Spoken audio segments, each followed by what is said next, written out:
Hello, we're going to be digging out some of the Crocosmia today, cutting it down and just thinning it out a little bit. It's a good idea to thin out on a regular basis with Crocosmia, probably every couple of years, because they do bulk up quite a lot with the corms. And by thinning them out, it just improves the flowering of them as well. So if you've got a bunch of Crocosmia that doesn't get many flowers on, it's probably that the corms are quite congested and they need thinning out and replanting. Now all the material we take off this when cutting it down, we can compost, but it's important if you are going to be putting it through the compost to cut the seed heads off, as they do come from the seed quite readily.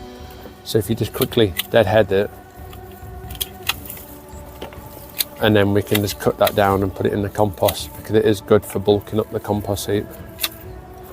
Now this is just the bog standard Crocosmia, so it's Crocosmia times Crocosmiflora, or some people may know it as Mombretia, which was its old name.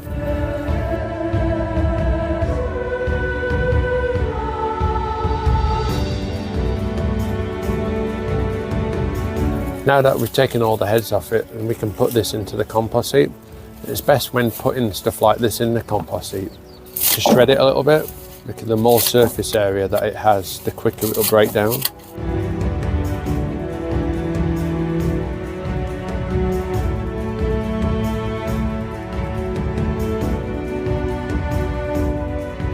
So we're going to be digging out this front section of the Crocosmia and just leaving this back section, because it just seems to flop as it grows and it's starting to damage the edge of the lawn.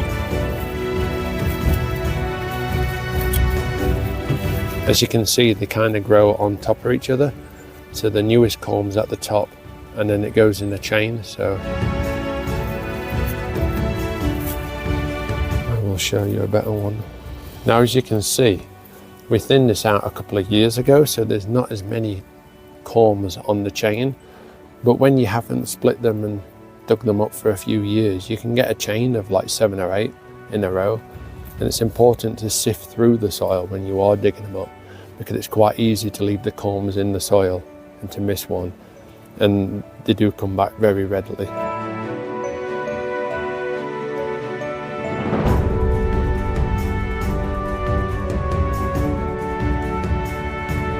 So we've dug out the front clump of the Crocosmia.